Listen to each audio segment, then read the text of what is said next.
और वहां फिर कह रहा हूं, जी हाँ मैं कह रहा हूं अनिल राठौर, तुम्हारा बाजा बजेगा जितने भी पाकिस्तानी यहाँ हो। वाह साहब वाह। और भाई सभी के बाप दादा का खून शामिल है यहाँ की मिट्टी में, देश को आजाद। अरे मेरी बात सुनो, जिनके बाप दादा का खून शामिल है वो यही रहेंगे, और जो दोगलापंथी कर रहे हैं, जो हिंदुस्तान खाके और पाकिस्तान का गुण गा रहे हैं।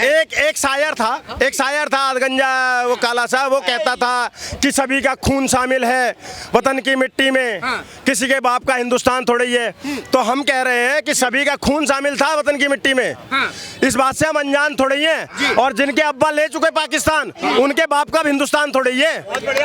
इस बात को बताओ ना, जो लोग ले चुके पाकिस्तान, धर्म के आधार पर बटाता ना पाकिस्तान, फिर किसके अब्बा का रह गया हिंदुस्तान? जो देश की बेटियां हैं, भले उन्होंने जो है पाकिस्तान में जाके शादियां कर ली, उनका हक है, उनका अधिकार है भारत में रहना। क्यों अधिकार है? क्यों अधिकार है? जब उन्होंने शादी, एक बात बताओ मुझे, बहुत छोटी सी बात बताना भाई, यहाँ पर सब समझदार लोग होंगे। शादी के बाद लड़की मायके में रहती है या ससुराल में रहती है? ससुराल में रहती है। जब ससुराल में रहती है तो वहां जाए ना, बच्चे यहाँ पैदा करोगे, रहोगे यहाँ, बच्चों की नागरिकता पाकिस्तान की। कल को अगर गृह युद्ध हो जाता है तो वो जो 5 लाख खातूनें हैं, और हर खातून जो बियाई है 5-5, 6-6 बच्चे, वो कल को किसके साथ खड़े होंगे और किसके खिलाफ खड़े होंगे बताइए, जब उनकी नागरिकता पाकिस्तान की होगी तो। भाई सही कह रहे हैं, वो एक मिसाल के तौर पर बता रहा हूँ, अनिल भाई सुनिएगा, जिम्मेदारी के साथ मिसाल के तौर पर बता रहा हूँ। पाकिस्तानी कलाकार यहाँ आए, आतिफ असलम को कोई नहीं जानता था, अगर भारत ने उसको मंच ना दिया होता तो। अली जफर को कोई नहीं जानता था, एक वो फवाद क्या नाम है उसका, उसको कोई नहीं जानता था। और भी माहिरा, पाहिरा, ताहिरा, साहिरा, पता नहीं कौन कौन सी हाहिरा है, इनको कोई नहीं जानता था। लेकिन जब भारतीय सिनेमा ने, बॉलीवुड ने इनको मंच दिया तो ये दुनिया में फेमस हुए। लेकिन इन्होंने क्या दिखाया? पाकिस्तान के समर्थन में खड़े थे। जिस हिंदुस्तान से इनको पहचान मिली, उस हिंदुस्तान का विरोध कर रहे थे और हिंदुस्तान को गलत गलत बोल रहे थे। अभी क्यों? क्योंकि उनके अंदर कुछ भी हो, आतंकवाद तो उनके अंदर जिंदा है, क्योंकि पाकिस्तान मतलब आतंकवाद, पाकिस्तान के ब्लड में आतंकवाद है। लेकिन वो अपने कौम के और अपने देश के गद्दार नहीं है, और हमारे देश के प्रति वफादार है। हमारे वाले तो कह रहे भाई टैलेंट के लिए कोई बाउंड्री थोड़ी होती है। सर मैंने ना एक वर्ड दिया था, एक सेकंड, मैंने एक वर्ड दिया था, सेकुलरिज्म मीन्स भड़वागिरी।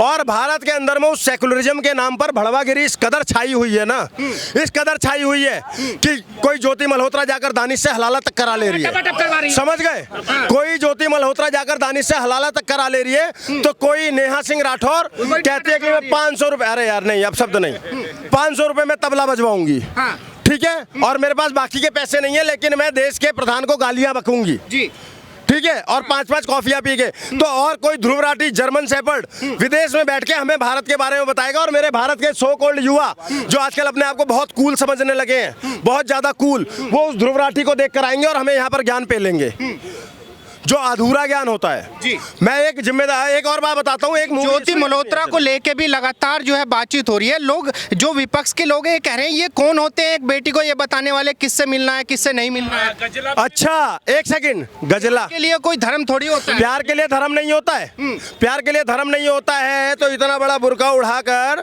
ये जो लोग अपनी बेटियों को मार देते हैं, काट देते हैं, उसका क्या होता है? पहली बात।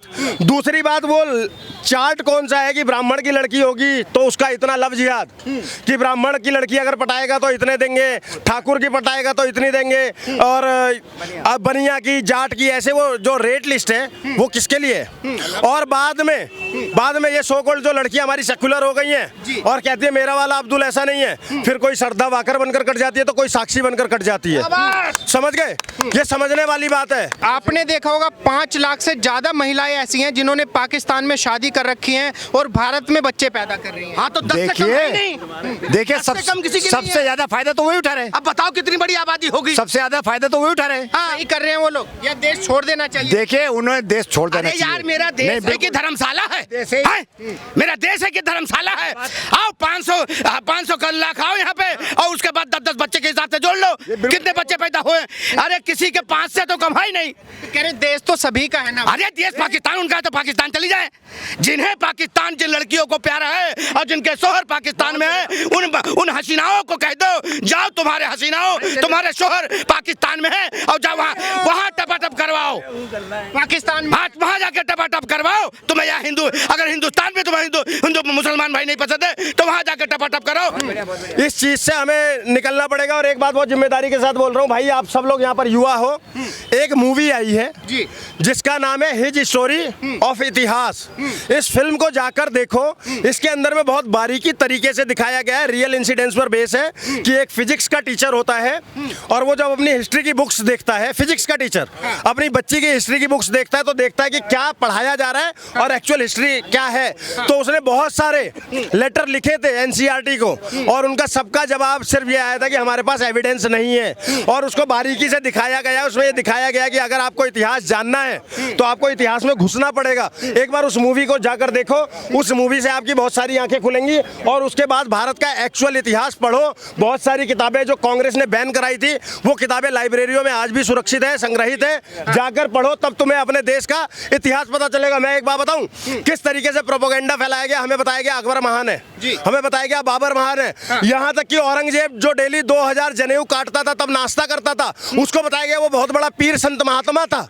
सोच कर देखिए, हमें यह पढ़ा दिया गया कि राजा पोरस को सिकंदर ने हरा दिया था, जबकि हमारे पंजाब प्रांत के वो राजा पोरस वो बहादुर व्यक्ति थे कि उन्होंने उस सिकंदर को, जिसको कहते हैं कि दुनिया जीत लिया था, उसको घायल कर दिया था और वो अपने कैंप में जाकर अपना इलाज कराते हुए 2 महीने बाद मर गया था।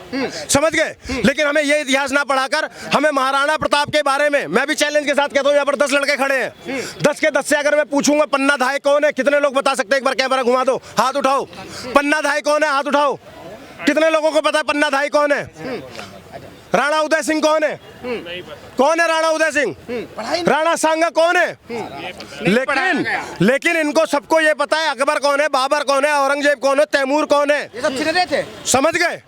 इनको सबका पता है और इनको अपने इतिहास का नहीं पता। पन्ना धाई वो गुजरी वीरांगना हमारी माँ थी जिसने अपने औलाद को बलिदान कर दिया था और राणा उदय सिंह को बचाया था, बचाया था हमले में और अपने पुत्र को बलिदान कर दिया था। तब राणा उदय सिंह के घर एक ऐसा वीर योद्धा पैदा हुआ जिसे हम मेवाड़ शिरोमणि, मेवाड़ रत्न, भारत रत्न महाराणा प्रताप के नाम से उच्चारित करते हैं, संबोधित करते हैं। मेरा आपसे आखिरी सवाल ये होगा इंद्रेश भाई, मुझे ये बताइए, जैसे मोदी जी ने अभी जो घर घर सिंदूर भेजने की बात कही है, ये प्योर राजनीतिकरण है, अपने काम को मोनेटाइज करना है, या फिर ये देश की सेना का मनोबल बढ़ाना है? मैं आपको फिर से बता दूं, हमारे यहाँ पर एक बड़ी कहावत है, मैं पूर्वांचल से आता हूँ, कि अगर कौवा कान लेकर जा रहा है तो पहले अपने कान को देखो, कौवे के पीछे ना भागो।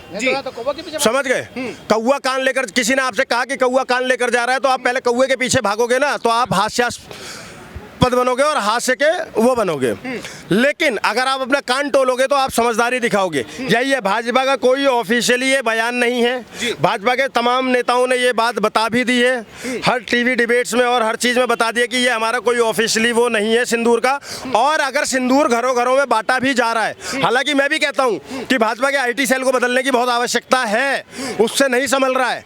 लेकिन अगेन मैं एक बात कहता हूँ, सिंदूर बांटना तो सनातन की परंपरा है। अगर हमारे घरों में पूजा भी होती है, आप छठ देखिए, जो बिहार में छठ मनाया जाता है, तो हमारी माताएं क्या करती हैं, खुद तो अपना मांग यहाँ से यहाँ तक भरती हैं, साथ में जितनी महिलाएं होती है सबको यहाँ से यहाँ तक भरती हैं, और जब प्रसाद जाता है उनके घर तो उसमें सिंदूर डाल कर दिया जाता है। और सिंदूर की तो महत्व ये है कि जब सिंदूर अपने तन पर लगा लेता है तो उनके लिए क्या कहा जाता है, लाल देह लालील से अर्धर लाल लंगूर, वज्र देह दानव दलन, जय जय जय कपिशूर।